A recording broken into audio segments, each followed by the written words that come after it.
So as we all know, the Los Angeles Lakers have probably had the most interesting 12 months out of every NBA team in the league, because around this time, the Los Angeles Lakers went out there and they made the blockbuster move last offseason. They traded for Russell Westbrook.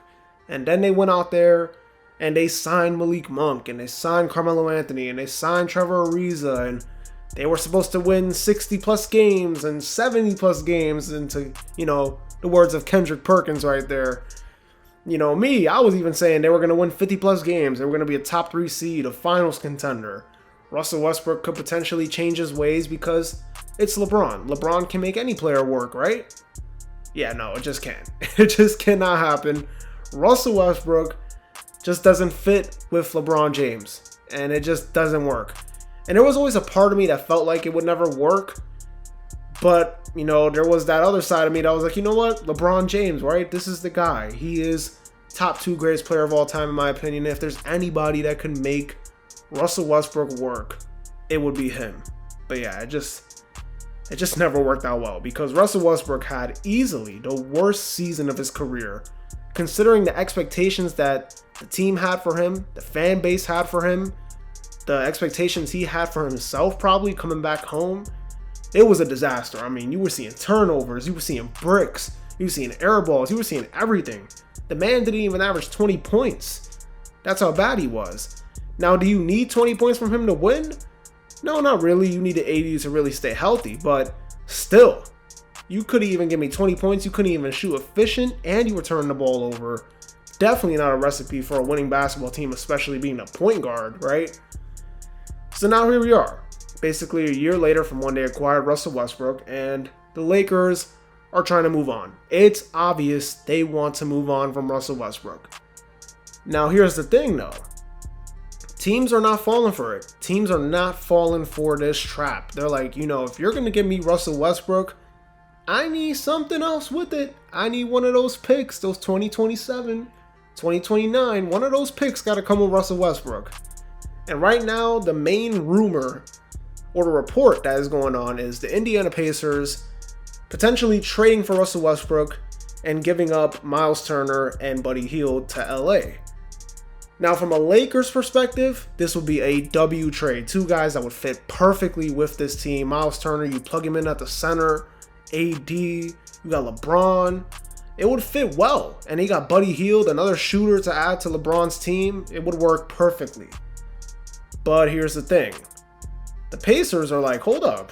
If we're getting Russell Westbrook, like I said earlier, we need those picks. And the Lakers don't want to, they don't want to move off of it.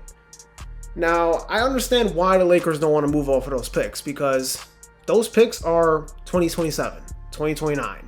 That's 5 years from now. That's 7 years from now. And let's be honest, LeBron James probably going to play about maximum 3 more years. That's what I'm thinking, maximum 3 more years. Unless he goes on this Tom Brady stretch, maximum I see him playing is 3 more years. You got Anthony Davis. He's about to turn 30. I think he's 30 right now. I don't know. I think he's 29. Yeah, he's 29 right now, but he's about to hit 30 real soon. And he's not a young guy anymore. You can't be like, oh yeah, this is the face of the franchise for when LeBron retires. He's going to carry it. No. So that leaves you with, what? A bunch of young guys that aren't really stars. You got Austin Reeves and all these guys. Those guys aren't stars. Those are okay players. So that means they're going in a rebuild real soon. Like, I'm talking about 3-4 years from now, they're going to be a rebuilding team, and they're going to be one of the worst teams in basketball. So Indiana wants that pick because they're like, hold up. You're giving me a guy that's washed. Russell Westbrook's washed. I'm sorry. Maybe he can put up better stats on a different team, but it's clear he has that athleticism, but not the same that he had it when he was younger. The jump shot is horrible. I mean, the jump shot's always been bad, but damn, it got worse. So he's clearly not the same player. No disrespect though. I'm not trying to, hate on the man, but clearly not the same guy. And the price is crazy. $47 million for this season is crazy. He probably will never play a game in a Pacers uniform if they trade for him. They'll probably buy him out because the Pacers are such a young team. They don't need a guy like that on the roster.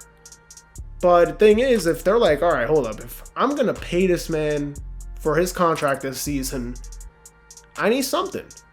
And they want those picks, but the thing is like those picks can end up being lottery picks. Top 5, top 3, top 10. It doesn't matter. The Lakers don't want to move off of that. And I understand, but right now it's like, if I'm the Pacers, I'm taking on Russell Westbrook's contract. I would be willing to do it. If the Lakers are going to give me those picks, I'm willing to do it. But if I'm the Lakers, I don't know. I might have to look for a better offer. But the thing is like every team wants a pick attached to him. You're not going to get him without a pick attached. That's what the Lakers need to understand. If they want to correct their wrongdoing by trading for Russell Westbrook last year, they're going to need to correct that by trading away one of those picks and sacrificing one of those picks at the very least. One of those picks, like I said. So let me know what you guys think. What should the Lakers do? Should they just, go back and talk with Indiana and decide, all right, we're just going to do it? Or should they go and be like, you know what, we're going to try to work it out with Russ and see if he can try to change his ways? Anyways, that's going to do it. Don't forget to like, comment, and subscribe. Also follow me on Twitter and Instagram. Link will be down in the description below. This has been a checkup where we talk hoops and hoops only. And I'll see you on the next video. Peace.